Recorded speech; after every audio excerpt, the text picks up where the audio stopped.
Hi everyone, welcome to JR college YouTube channel. I am your friend Rahul Jaiswal. तो दोस्तों, उम्मीद करता हूं आप लोग अच्छे होंगे और आप लोग की स्टडीज भी बहुत ही ज्यादा बेहतरीन तरीके से चल रही होगी। तो आज का लेक्चर अगेन होने वाला है हमारे प्यारे 11th स्टैंडर्ड के स्टूडेंट्स के लिए, जिसमें हम केमिस्ट्री का एक और बेहतरीन चैप्टर की शुरुआत करने जा रहे हैं।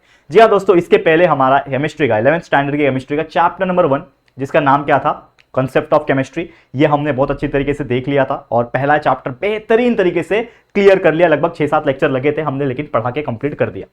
लेकिन उसमें ही मैंने कई सारे बच्चों को पूछा था और हाल ही में कई सारे बच्चों का मुझे कमेंट आता था कि सर हमारे स्कूल में फर्स्ट चैप्टर तो पढ़ाया गया, लेकिन डायरेक्टली फिर 14th चैप्टर की शुरुआत की गई है, क्योंकि देखो ये 11th स्टैंडर्ड बोर्ड होता नहीं है, तो हम जो है वो लाइक सीक्वेंस में ही पढ़ाना चाहते हैं 1 2 3 4 करते करते। लेकिन कुछ बच्चों का डिमांड आया, तो मैंने भी सोचा कि शायद उनको ये यूटी में आएगा।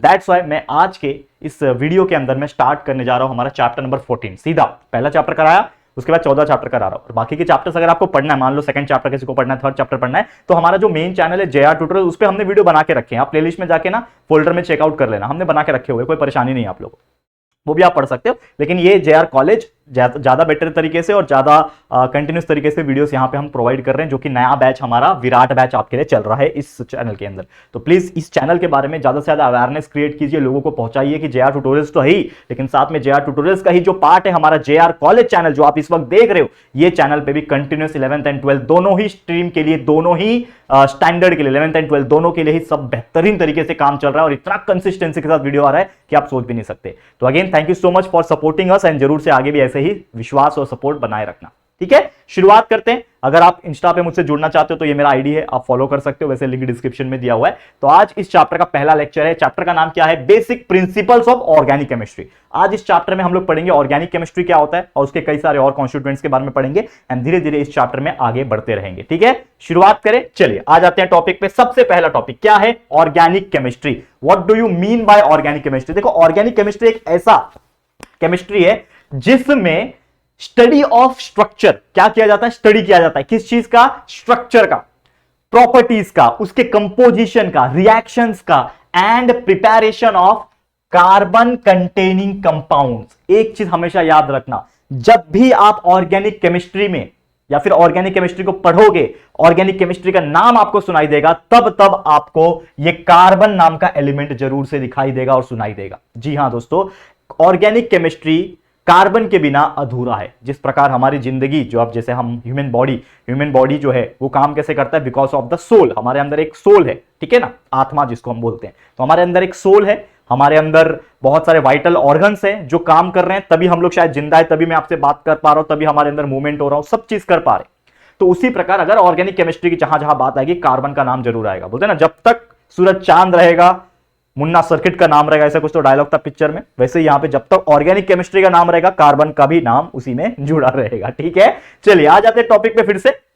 तो जैसे मैंने बोला, ऑर्गेनिक केमिस्ट्री क्या है, it is a carbon containing compound. Organic chemistry, organic compounds क्या होंगे, जिसके अंदर कार्बन प्रेजेंट होगा। कार्बन के बिना ऑर्गेनिक केमिस्ट्री, ऑर्गेनिक कंपाउंड बन ही नहीं सकते।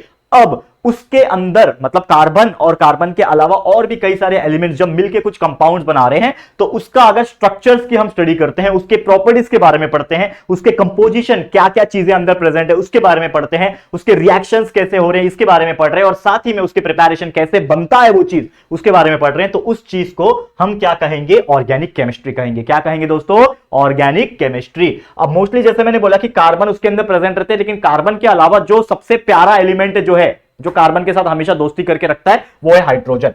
मतलब ऑर्गेनिक केमिस्ट्री में आपको कार्बन तो देखने मिलेगा ही, लेकिन उतना ही ज्यादा आपको हाइड्रोजन भी देखने मिल जाएगा। तो कार्बन और हाइड्रोजन मिलके कंपाउंड बनाते हैं ऑर्गेनिक केमिस्ट्री के अंदर। और खास करके आपने 10th स्टैंडर्ड अगर पढ़ा होगा तो उसमें एक चैप्टर था कार्बन कंपाउंड करके। तो कार्बन कंपाउंड में भी आपने पढ़ा होगा कि कार्बन के साथ हाइड्रोजन हमेशा होता है, और कार्बन कंपाउंड के अंदर आपने पढ़ा था हाइड्रोकार्बन्स। ठीक है, तो hydrocarbons is nothing but what, organic compound. Organic chemistry का ही ये पार्ट है। एग्जांपल देखेंगे, लेकिन अगर मैं आपको बताऊं, जैसे मैंने बोला कि कार्बन और हाइड्रोजन के अलावा भी और भी कई सारे एलिमेंट्स जो है वो प्रेजेंट है। तो कार्बन और हाइड्रोजन के अलावा जो एलिमेंट्स प्रेजेंट है वो है नाइट्रोजन हो सकता है, ऑक्सीजन हो सकता है, हेलोजेंस हो सकते हैं। What do you mean by halogens? Halogens जैसे मैंने बताया था, क्लोरीन, ब्रोमीन, आयोडीन, एस्टाटीन, ये सब क्या होते हैं, हेलोजेंस होते हैं। ग्रुप नंबर 17 एलिमेंट पढ़ा है कि नहीं? फिर सल्फर हो गया, और ऐसे कई अनगिनत और भी जो एलिमेंट्स होते हैं, अगर वो प्रेजेंट है किसके अंदर, हमारे पर्टिकुलर कार्बन और हाइड्रोजन के अंदर अगर प्रेजेंट है, तो उसको हम लोग क्या बोलेंगे दोस्तों, हमारा ऑर्गेनिक कंपाउंड बोलेंगे, ऑर्गेनिक केमिस्ट्री बोल सकते हैं। एग्जांपल्स जैसे मीथेन। अब मीथेन के स्ट्रक्चर आप जानते हो, मीथेन एक्चुअल में क्या होता है, CH4 होता है, ठीक है, ये हमने 10th में पढ़ा था मीथेन के बारे में।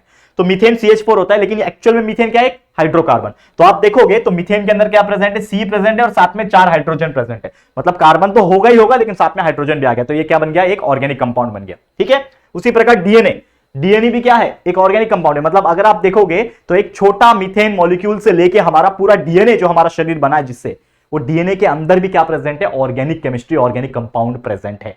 समझ में आया, मतलब कार्बन, हाइड्रोजन सब चीज हमारे शरीर के अंदर भी मिलेगा, आप लोगों को समझ में आ गया।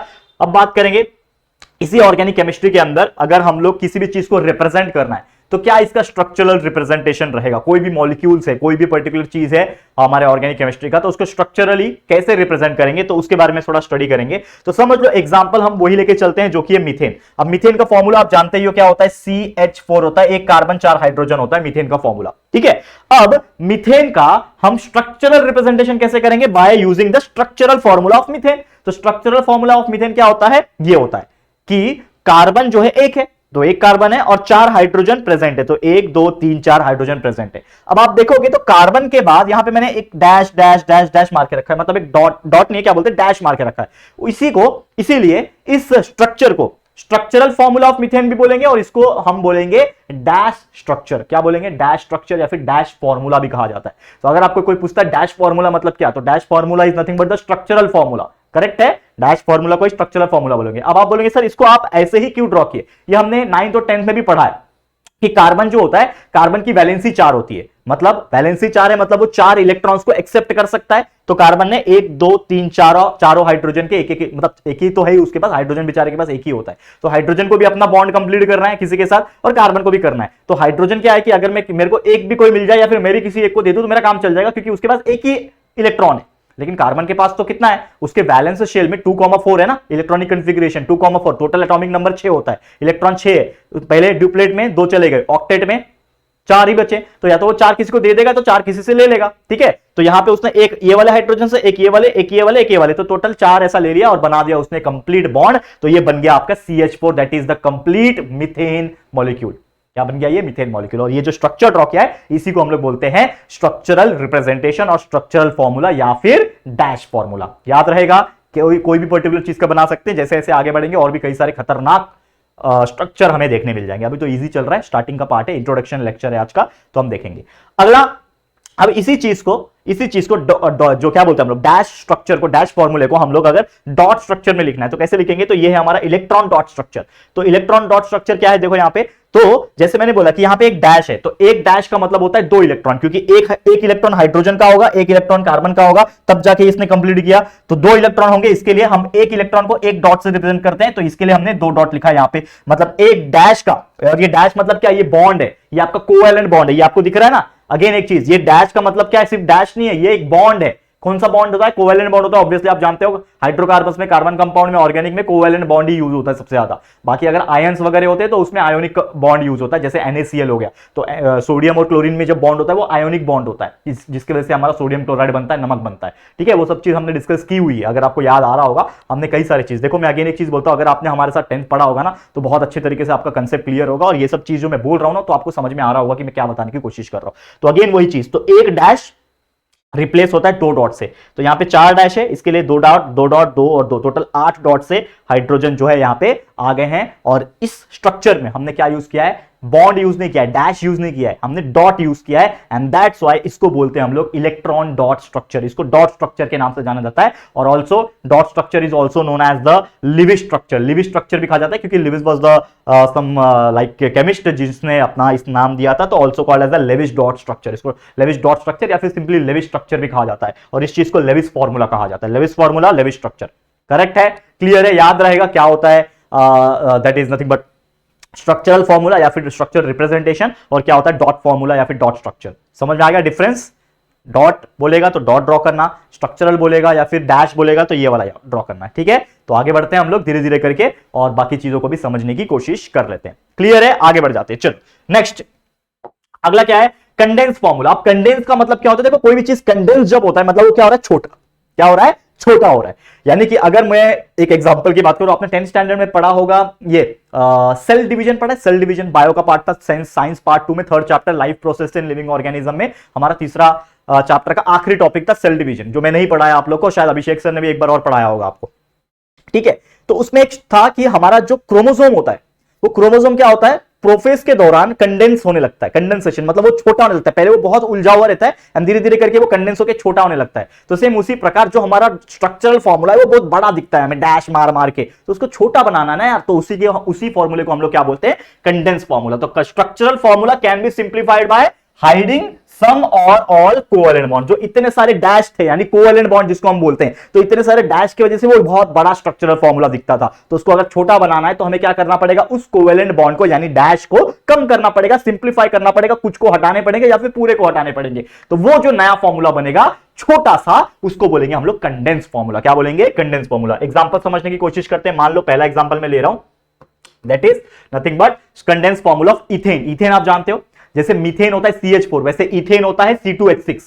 ठीक है, CH4 होता है मीथेन, 1 कार्बन 4 हाइड्रोजन, वैसे 2 कार्बन और 6 हाइड्रोजन। C2H6 होता है। तो C2H6 को अगर स्ट्रक्चरली लिखा जाए, मतलब ये जो आपको देख पा रहे हो, ये जो लिखा है मैंने, ये जो देख पा रहे हो, ये क्या है, ये इसका स्ट्रक्चरल फॉर्मूला या फिर डैश फॉर्मूला है। तो इसमें देखो कितना बड़ा दिख रहा है, carbon carbon dash dash dash dash dash hydrogen, इतने सारे डैश आ गए। तो ये तो स्ट्रक्चरल फॉर्मूला है। लेकिन यार ये डैश को अगर हटा दिया जाए, ये डैश को, ये जिसको हम लोग कोवेलेंट बॉन्ड बोलते हैं, कोवेलेंट बॉन्ड को हटा दिया जाए तो ये कैसा दिखेगा, कितने कार्बन है, 1 कार्बन, कितने हाइड्रोजन है, 1 2 3, तो लिख दिया मैंने 1 कार्बन 3 हाइड्रोजन, मतलब CH3, एक डैश दे दिया सिंपल, और एक और CH3। तो एक तरफ ये CH3 और एक तरफ ये CH3, और इन दोनों को जोड़ने के लिए बीच में ये बॉन्ड, तो ये क्या बन गया, CH3 CH3। और ये जो चीज दिख रहा है इसी को हम लोग बोलते हैं, ये जो दिख रहा है इसी को हम लोग बोलते हैं, that is your condense formula. ये क्या है आपका, कंडेंस्ड फॉर्मूला। याद रखना दोस्तों, छोटा हो गया ना, ये कितना खतरनाक दिख रहा था स्ट्रक्चरल फॉर्मूला, लेकिन इसको छोटा करके लिख दिया, that is CH3 CH3, this is known as the condense formula. समझ में आ गया। और भी एग्जांपल से इसको समझते हैं, जैसे ब्यूटेन का मैं लाया हूं। अब ब्यूटेन का स्ट्रक्चरल फॉर्मूला सबसे पहले अगर मैं ड्रॉ करूं, देखो ब्यूटेन का स्ट्रक्चरल फॉर्मूला कैसे ड्रॉ होगा, 4 कार्बन है, एक ब्यूटेन मतलब 4 कार्बन, ये आपको पता है। मीथेन 1 कार्बन, उसके बाद आता है इथेन 2 कार्बन, उसके बाद प्रोपेन होता है 3 carbon, butane 4, pentane 5, hexane, heptane, octane, नोनेन, decane. ये पढ़ा है कि नहीं, मैंने पढ़ाया हुआ, 10वीं में पढ़ाया था यार, याद करो। तो carbon carbon carbon carbon, 4 carbon हो जाएंगे। अब हर कार्बन में 4 जुड़ते हैं हाइड्रोजन, क्योंकि कार्बन की वैलेंसी 4 है, तो 4 जोड़ो, एक इधर जुड़ेगा, एक इधर जुड़ेगा, एक इधर जुड़ेगा, 3 हो गया। अब चौथा तो यही डैश है, तो ये चौथा यही हो गया। फिर यहां पे देखो एक डैश 2 डैश ऑलरेडी है, मतलब यहां पे 2 ही हाइड्रोजन आएंगे, एक डैश ऊपर है एक डैश नीचे है। ठीक है, ये हो गया, और आजू बाजू भी 2 डैश है, मतलब 4 हो गए। इसके भी, इस कार्बन के भी 4 कंप्लीट है। अब यहां पे देखो ये कार्बन को पकड़ो, ये कार्बन में भी एक डैश इधर है एक डैश इधर है, मतलब ऊपर सिर्फ एक एच आएगा, नीचे सिर्फ एक एच आएगा। तो इसके भी 4 दिख रहे हैं, चारों साइड में डैश, मतलब इसके भी 4 कंप्लीट है। इस कार्बन को देखो, इसका एक ही डैश है, तो यहां पे भी एक डैश हाइड्रोजन, ऊपर एक डैश हाइड्रोजन, नीचे भी एक डैश हाइड्रोजन, तो यहां पे भी 4, इसके भी 4, इसके भी 4, इसके भी 4, इसके भी 4 डैश कंप्लीट हो गए। तो ये जो मैंने ड्रॉ किया है, ये आप देख पा रहे होंगे, ये जो ड्रॉ हुआ है, ये क्या है, ये क्या है दोस्तों, ये है आपका, ये है आपका, एक सेकेंड, इसको थोड़ा सा और मैं नीचे ले रहा हूं अच्छे तरीके से समझाने के लिए। ठीक है, ये जो ड्रॉप हुआ है, ये है आपका स्ट्रक्चरल फॉर्मूला ऑफ ब्यूटेन। ये जो ब्यूटेन मैंने लिखा था, ब्यूटेन का फॉर्मूला क्या है वैसे, अगर आपको नहीं पता है तो मैं लिख देता हूं अगेन, C4H10 ये फॉर्मूला होता है। ठीक है, जैसे ये C2H6 इथेन था, वैसे C3H8 हो जाएगा प्रोपेन, C4H10 ब्यूटेन है। तो ये ब्यूटेन का C4H10 मैंने ड्रॉ किया, ये स्ट्रक्चरल फॉर्मूला है। लेकिन जैसे मैंने, हम पढ़ के आ रहे हैं टॉपिक कंडेंस फॉर्मूला, तो इसको कंडेंस फॉर्मूला में कैसे लिखूंगा, देखो ध्यान से। कंडेंस फॉर्मूला क्या हो जाएगा, कंडेंस फॉर्मूला क्या हो जाएगा, कंडेंस फॉर्मूला देखो, ये कितना है, 1 कार्बन है, इसके पास 3 हाइड्रोजन है, तो मैं लिखूंगा यहां पे CH3। क्या लिखा, 1 कार्बन 3 हाइड्रोजन। वैसे यहां पे एक और कार्बन है, मतलब डैश मार के एक और कार्बन है, डैश मार के एक और कार्बन है, और इसके पास सिर्फ 2 हाइड्रोजन है, मतलब CH2। ठीक है, ये इतना हो गया। फिर आगे बढ़ो, एक और डैश है, ये डैश आ गया, फिर इसके पास एक और कार्बन है, और कार्बन के पास 2 हाइड्रोजन है, तो कार्बन और 2 हाइड्रोजन CH2, और ये कार्बन, और इसके पास फिर से 3 हाइड्रोजन, तो CH3। तो ये जो मैंने आपको बना के दिखाया, ये है आपका कंडेंस फॉर्मूला। ये किसका फॉर्मूला है, ये है आपका कंडेंस्ड फॉर्मूला। किसका पढ़ रहे हैं दोस्तों, ब्यूटेन का पढ़ रहे हैं, ब्यूटेन का लिख रहे हैं। ये आ गया कंडेंस फार्मूला, ये स्ट्रक्चर फार्मूला जिसको डैश फार्मूला भी बोलेंगे, ये रहा आपका कंडेंस फार्मूला। तो ये कितना बड़ा सा था, डैश डैश कचरे जैसा थे, बहुत सारे थे इसमें डैश डैश। अभी तो ये ब्यूटेन है, सोचो ऑक्टेन, डेक्केन, नोनेन, ये सब का कितना बड़े बड़े आएंगे। इसको हमने सिंप्लीफाई छोटा कर दिया, कितना इजीली 4 ही जगह पे कंप्लीट हो गया। इसको बोलते हैं हम लोग ब्यूटेन का कंडेंस फार्मूला। समझ में आ गया, क्लियर है, बहुत ईजी है, ईजी है ना यार, बहुत ईजी है ना। चलो आगे बढ़ जाएंगे, आगे बढ़ जाएंगे। चलो नेक्स्ट पे जाते हैं, जो कि है हम लोग का फॉर्मूला कौन सा? जिगजैग फॉर्मूला या फिर बॉन्ड लाइन फॉर्मूला। एक फॉर्मूला का नाम है जिगजैग फॉर्मूला, इसमें लाइंस जो बनती है जिगजैग जैसी बनती है, और इस चीज को एक और नाम से जाना जाता है, that is bond line formula. अब ये होता क्या है? देखो, जैसे हमने अभी देखा कि पहली बात तो स्ट्रक्चरल फॉर्मूला में बहुत सारे डैश आ रहे थे, बड़ा बन रहा था, फिर हमने उसको छोटा किया कंडेंस फॉर्मूला। तो कंडेंस फॉर्मूला में CH3 CH2 बार बार लिखना पड़ रहा था। देखो यहाँ पे CH3 CH3 डैश डैश आ रहा था, इसमें भी आ रहा था, मतलब कंडेंस हुआ, लेकिन फिर भी आप देखोगे तो है तो बड़ा ही ना। तो हमने तो नहीं, मतलब जो साइंटिस्ट थे, जो केमिस्ट्री जो जिनको पढ़ना था या फिर समझना था, तो उन्होंने सोचा कि क्यों ना और एक ऐसा छोटा फॉर्मूला बना दिया जाए जिसमें ना ये CH3 CH2 ये सब लिखने का झंझट ही खत्म हो जाए और डैश वैश लिखने का भी झंझट खत्म हो जाए। सिर्फ जिगजैग लाइन रहेगा और उसमें जो भी फंक्शनल ग्रुप रहेगा वो अटैच होगा। तो क्या बनाया उसने? तो उसने बोला कि molecule symbol of carbon and hydrogen is not written. जो मॉलिक्यूल फॉर्मूला होता है, कार्बन का C होता है, हाइड्रोजन का H होता है, ये सब लिखने की जरूरत ही नहीं, हटाओ यार, ये तामझाम नहीं करना है, तामझाम मेरे को, ऐसा उस साइंटिस्ट ने बोला। तो उसने क्या किया कि ऐसा तरकीब निकाला, ऐसा एक फॉर्मूला निकाला जिसको जिगजैग फॉर्मूला बोलते हैं, जिसमें कार्बन और हाइड्रोजन मतलब C और H लिखने की जरूरत ही नहीं। The lines representing carbon carbon, मतलब जो कार्बन कार्बन जो लिखना था मुझे, जो बॉन्ड बताना है ना, जैसे अभी मुझे ब्यूटेन लिखना है तो C C C C 4 बार तो लिखना ही पड़ेगा ना, 4 कार्बन। तो 4 कार्बन को लिखने के जगह पे, मतलब ये कार्बन कार्बन बॉन्ड दिखाने के लिए उसके जगह पे रिप्लेस क्या करेंगे, हम बनाएंगे जिगजैग मैनर, जिगजैग लाइन बनाएंगे। ठीक है, तो एग्जांपल समझते हैं। जैसे ये प्रोपेन है, देख रहा है, ये प्रोपेन, प्रोपेन का फॉर्मूला क्या होता है? प्रोपेन का जो फॉर्मूला है वो क्या होता है दोस्तों, मैं आपको बताता हूं अगेन। यहां पे देखो,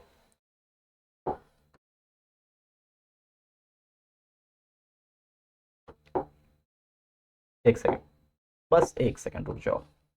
ठीक है, अब देखो यहां पे प्रोपेन का फॉर्मूला क्या होता है, एक्चुअल में क्या होता है, C3H8, ये फॉर्मूला है, ये फॉर्मूला है C3H8। स्ट्रक्चरल फॉर्मूला कैसे ड्रॉ होगा, बड़ा सा होगा, CCCHHH dash dash dash. Condense formula क्या हो जाएगा, CH3 CH2 CH3। लेकिन हम क्या पढ़ रहे हैं यहाँ पे, जिगजैग फॉर्मूला पढ़ रहे हैं, जिगजैग फॉर्मूला पढ़ रहे हैं ना। तो इसका जो जिगजैग फॉर्मूला बनेगा वो ये बनेगा, देखो, खटक खटक खत्म।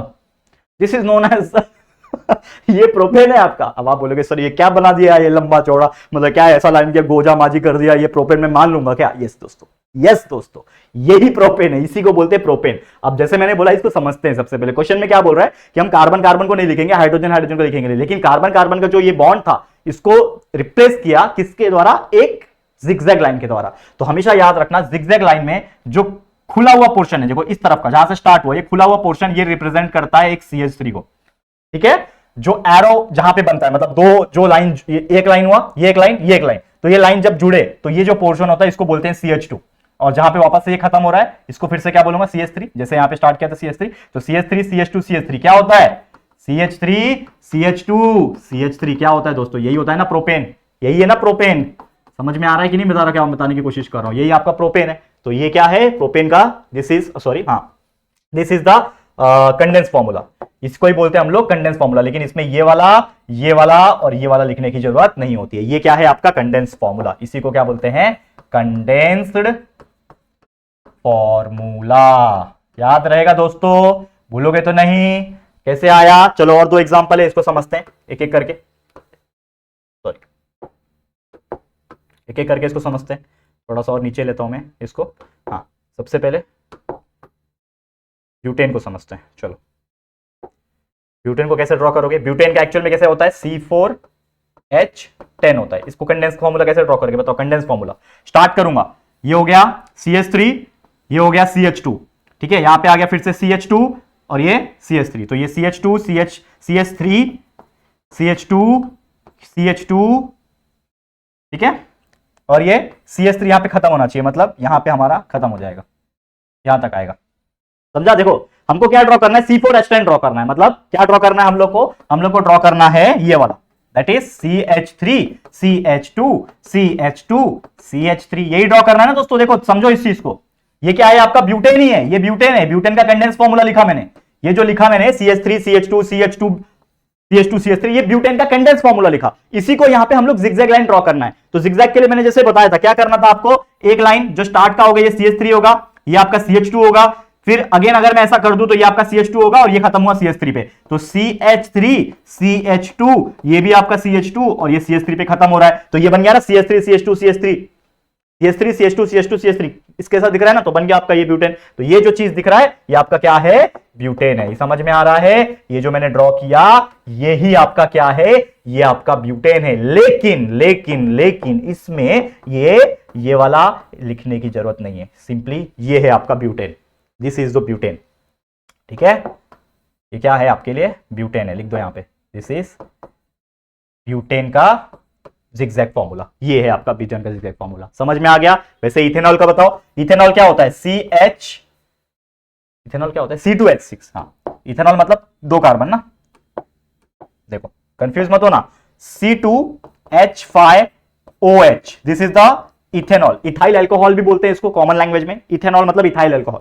इसको मैं कैसे ड्रॉ करूंगा, देखो एक्चुअल में कंडेंस फॉर्मूला साइड में लिख के रखता हूं, देखो CH3CH2OH, this is the condense formula of ethanol या फिर इथाइल अल्कोहल। मतलब 2 कार्बन इथेन और OH लग गया, मतलब अल्कोहल का ग्रुप है। ये हमने 10th स्टैंडर्ड में पढ़ा हुआ है, याद है कि नहीं, 10th स्टैंडर्ड में पढ़ा था, करेक्ट है, याद आ रहा है आपको। तो ये CH3CH2OH है। अब इसको अगर हम ध्यान से समझेंगे, इसको समझने की कोशिश करो, तो मैं लिखूंगा कैसे, मेरा यहां से CH3 चालू हुआ, यहां से मेरा क्या चालू हुआ, CH3 जो है वो चालू हुआ। यहां पे अगर मैं गया तो ये CH2 हुआ, ये CH3, ये CH2, ठीक है। और यहां पे क्या लगना चाहिए, OH, तो यहां पे लगा दो, that is nothing but OH। तो ये आपका क्या बन गया, CH3CH2OH। या फिर हम लोग ना इसको कंप्लीट भी नहीं करेंगे, मैं आपको बताता हूं।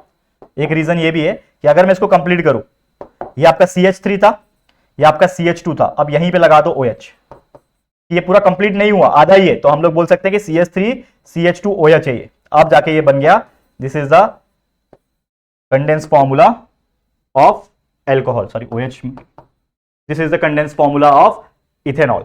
करेक्ट, क्लियर, समझ में आ गया। तो उम्मीद करता हूं कि ये चीज आपको क्लियर हो रहा होगा कि क्या मैं बताने की कोशिश कर रहा हूं, किस प्रकार से ये एग्जांपल जो है ये आपको क्लियर हो रही होगी। ठीक है, अब हम चलते हैं अगले पेज के ऊपर, और इसमें बहुत सारी चीजें मैं आपको होमवर्क देने वाला हूं। क्या है वो, देखो यहां पे ध्यान से, दिस इज द थिंग। ये आपका एक पूरा स्ट्रक्चर मैंने ड्रॉ रखा है, यहां पे मैंने सबके डैश फॉर्मूले, जिसको हम लोग स्ट्रक्चरल फॉर्मूला बोलते हैं, ये मैंने लिख रखे। उसके सामने क्या आएगा, कंडेंस फॉर्मूला, उसके सामने एक और कंडेंस फॉर्मूला जो थोड़ा और शॉर्ट करके लिखेंगे, मैं बताता हूं कैसे। और एक होता है जिगजैग लाइन, कैसे ड्रॉ करना है। देखो सबसे पहले इस चीज को समझो, ये क्या है, 1 carbon, 2 carbon, 3 carbon, 4 carbon. 4 carbon का क्या होता है, ब्यूटेन होता है। ब्यूटेन होता है तो उसमें CH3 है, ये कंडेंस फॉर्मूला कैसे लिखेंगे, CH3, तो ये क्या है CH3, फिर ये CH2 है, ठीक है, फिर एक और CH2 है, देखो, और ये CH3 है। तो ये क्या बन गया आपका, ये समझ लो, ये एक्चुअल में क्या है, ये ब्यूटेन दिया हुआ है, ये ब्यूटेन है, हमने पहचान लिया ये ब्यूटेन है। तो ये हो गया कंडेंस फॉर्मूला। लेकिन एक उसके बाजू में भी कंडेंस फॉर्मूला लिखा है मैंने, और बी लिखा हुआ है। बी क्यों है, क्योंकि ना इसको और एक तरीके से लिख सकते हैं। मैं कैसे लिख सकता हूं, और छोटा करके, CH3 लिखा, अब ये CH2 जो है वो सेम से 2 बार है, तो मैं इसको ऐसा लिख सकता हूं कि CH3 जो है वो सेम है लेकिन 2 बार है, और आगे CH3, खत्म कहानी, छोटा और कर दिया। मतलब इस 2 बार CH2 को मैंने एक ही CH3 लिखा और उसके नीचे 2 लिख दिया, क्योंकि समझ में आएगा कि ये 2 बार है। तो CH3 CH2 है, माफ करना, CH2 2 बार और CH3, समझा। और उसका जिगजैग कैसे बनेगा, देखो, this is and this is, that is CH3 CH2 and ये CH3 बन गया आपका formula, condense formula, sorry zigzag formula. समझ में आ गया, क्लियर है। अब देखो अगला CH3 लिखो, यहां पे CH3 लिखा, फिर एक डैश है, फिर एक CH है, C और H, फिर इसके बाद डबल बॉन्ड है, डबल बॉन्ड आ गया, फिर वापस से CH है, C और H, और आगे CH3 है। तो ये क्या है, कौन बताएगा मुझे, कमेंट करके बताओ, वीडियो का पॉज करके कमेंट करके बताओ क्या है ये। CH3 CH double bond CH CH3, 4 carbon है, मतलब ब्यूटेन बनेगा, लेकिन डबल बॉन्ड बीच में आ गया मतलब ब्यूटीन बनेगा। तो सेकंड पोजीशन पे है कार्बन ब्यूटुइन, मतलब IUPAC में जाएंगे, international union of pure and applied chemistry, 10th standard, याद रखो। आगे तो और पढ़ेंगे, टेंशन मत लो, केमिस्ट्री बहुत मजेदार सब्जेक्ट है यार, आपके राहुल सर है, सब कुछ पढ़ा देंगे, टेंशन मत लेना। ठीक है ना, मैं यार, आपको पता है मैं बायो भी पढ़ाता हूं, मैं मैथ्स भी पढ़ाता हूं, मैं फिजिक्स भी पढ़ाता हूं, और मैं केमिस्ट्री भी पढ़ाता हूं। आप देखोगे हमारे पुराने वीडियो जो हमने JR ट्यूटर्स पे डाल रखे, तो चारों के चारों सब्जेक्ट मैं ही पढ़ाता था, खासकर 11th स्टैंडर्ड को। लेकिन जैसे कि आप जानते हो कि अगर एक ही टीचर सब सब्जेक्ट पढ़ाएगा तो बहुत ज्यादा लेंथी हो जाता है, खुद के दिमाग में भी और आपके दिमाग में भी। इसके लिए हमने टीचर्स लाए हैं ताकि आपको अलग अलग सब्जेक्ट अलग अलग टीचर से पढ़ने मिले। लेकिन फिलहाल में केमिस्ट्री के लिए जब तक फाइनल टीचर नहीं हो जाते तब तक केमिस्ट्री में ही आपको पढ़ाने वाला हूं, जैसा मैंने आपको प्रॉमिस किया है। मैथ्स तो मेरा ही सब्जेक्ट है तो मैं मैथ्स पढ़ा रहा हूं, लेकिन केमिस्ट्री के लिए फिलहाल में जो अवेलेबल नहीं है टीचर्स, तो इसके लिए मैं खुद यहाँ पे अवेलेबल होके पढ़ा रहा हूँ। 12th वाले तो अभी भी बेचारे इंतजार कर रहे कब आएगा केमिस्ट्री। आ जाएगा, टेंशन मत लेना, आप देखोगे तो आ जाएगा या फिर आ गया होगा टेंशन मत लेना। ठीक है, तो ये क्या है, ब्यूटीन या फिर ब्यूटीन बोलते हैं इसको, ब्यूटीन। अब इसको मैं और अच्छी तरीके से कैसे लिख सकता हूं, CH3, ठीक है, या फिर इसको मैं कैसे लिखूं बताओ, CH दो बार है ना, लेकिन डबल बॉन्ड है बीच में, तो इसको हम लोग एज इट इज छोड़ देंगे। मैं ये नहीं लिख रहा, मैं ये कंडेंस फॉर्मूला लिख रहा, मुझे नहीं मालूम कि ये कैसे लिखेंगे। ठीक है, कंडेंस फॉर्मूला ये आप लोग के लिए टास्क है, मुझे बताना कमेंट करके कि ये कैसे लिखेंगे। ठीक है, समझ लो, ये मुझे भी नहीं आता। ठीक है, अब ये जो जिगजैग लाइन है इसको हम कैसे लिखेंगे, देखो ये हो गया CH3, यहां पे आ गया CH, और ये डबल बॉन्ड इधर ही आएगा, और यहां से CH3, तो ये आ गया आपका क्या, ब्यूटीन। देखो CH3 यहां पे आएगा, यहां पे डबल बॉन्ड से ये CH2 नहीं CH लिखेंगे, यहां पे भी CH हो जाएगा और CH3, तो ये बन गया आपका ब्यूटीन, बन गया आपका ब्यूटीन। और ऊपर भी मैंने वो जो लिख के रखा है ना, इसको मिटा दो, ये लिखना अलाउ नहीं होता है जिगजैग लाइन में, ये तो मैंने आपको समझाने के लिए बताया था, समझ में आ गया।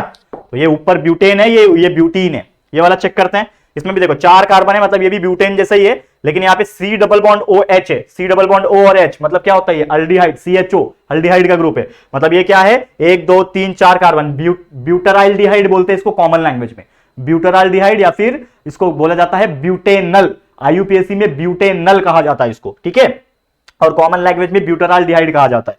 तो ये देखो CH3 है यहाँ पे, तो सबसे पहले मैं लिखूंगा CH3, फिर यहाँ पे CH है तो यहाँ पे CH आ गया, यहाँ पे भी अगेन C और H है, मतलब CH2 है, माफ करना है क्या लिख रहा हूँ, एक सेकंड हो गया, दो कार्बन है, CH2 हो गया, ये भी CH2 हो गया, और लास्ट में है CHO, CH3 CH2 CH2O। इसको कैसे लिखूंगा, CH3 लिखूंगा, CH2 देखो सेम है 2 बार, CH2 2 बार है, तो इसको ब्रैकेट बना के 2 बार लिख दूंगा, और आगे CHO लिख दूंगा, ये बन गया आपका ब्यूटराल्डिहाइड, या फिर इसको हम ब्यूटेनल कहते हैं।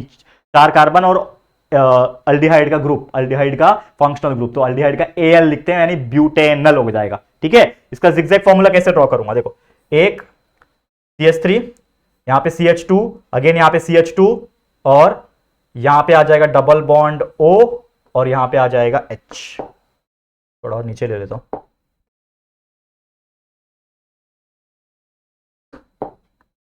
यहां पे आ जाएगा H। ठीक है, समझ में आ गया, CH3 CH2 ये double bond H, that is ये बन गया आपका, क्या बन गया, ब्यूटेनल बन गया, या फिर ब्यूटराल्डिहाइड बोल सकते हो। ये देखो 1 2 3 कार्बन है, मतलब प्रोपेन बनेगा, लेकिन OH लगा हुआ है, अल्कोहल का ग्रुप है, मतलब ये CH3 है, 1 2 3 CH2 है, ठीक है, अगेन 1 2 3 CH2 है, और आगे OH है, तो ये बन गया, देखो 3 कार्बन मतलब प्रोपेन, और OH का मतलब अल्कोहल, OL, तो प्रोपैनल बोलेंगे इसको।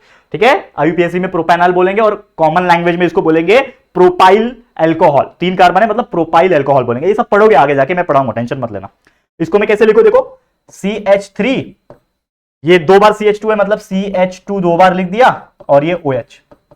ठीक है, ये वाला टास्क आपको दे दूं, ये वाला होमवर्क दे देना, ये वाला, दैट इज CH3 CH2, ठीक है, ये भी CH2, और यहां पे OH आ गया आपका। चलो होमवर्क क्या दूं, ये वाला आपके लिए होमवर्क दे रहा हूं, क्योंकि ये मुझे भी समझ में नहीं आ रहा है। ठीक है, मैंने देखा नहीं था इसको, लेकिन आप लोग मुझे कमेंट करके बता दो यार, इतना तो कर सकते हो मेरे लिए है कि नहीं। चलो आपके लिए टास्क हो गया आज का। तो आज के वीडियो फिर इसी के साथ एंड करते हैं दोस्तों। चलो आज का वीडियो इसी के साथ एंड करते हैं। देख लो ये कितना बेहतरीन तरीके से मैंने बता दिया है। आगे ऐसे कई सारे और एग्जांपल्स जो हम देखेंगे, हम आपको पढ़ाएंगे। और इस चैप्टर बहुत मजेदार चैप्टर है, ऑर्गेनिक केमिस्ट्री। अगर आपको इंटरेस्ट है, रिएक्शंस में इंटरेस्ट है, कार्बन हाइड्रोजन में इंटरेस्ट है, तो आपको बहुत ईजी लगेगा ये चैप्टर। पढ़ाएंगे, टेंशन मत लेना। और यही 11th का बेस अगर आप स्ट्रॉन्ग कर लोगे तो 12th में ये सब केमिस्ट्री बहुत ईजी लगेगा। तो आज के लिए इतना ही, इस वीडियो को एंड करते हैं। ये वीडियो कैसा लगा जरूर से कमेंट करके बताना। वीडियो पसंद आया है, अच्छा लगा है, हमारी मेहनत आपको अच्छी लग रही है, तो प्लीज वीडियो को लाइक करना, शेयर करना, अपने जितने दोस्तों हो सकता है शेयर कर दो। और अगर फर्स्ट टाइम आए हो हमारे चैनल पे तो फटाफट से हमारे चैनल को सब्सक्राइब करके बेल आइकन को भी प्रेस कर देना। ठीक है दोस्तों, तो जल्दी मिलेंगे फिर एक और न्यू वीडियो में। तब तक के लिए thank you and good bye.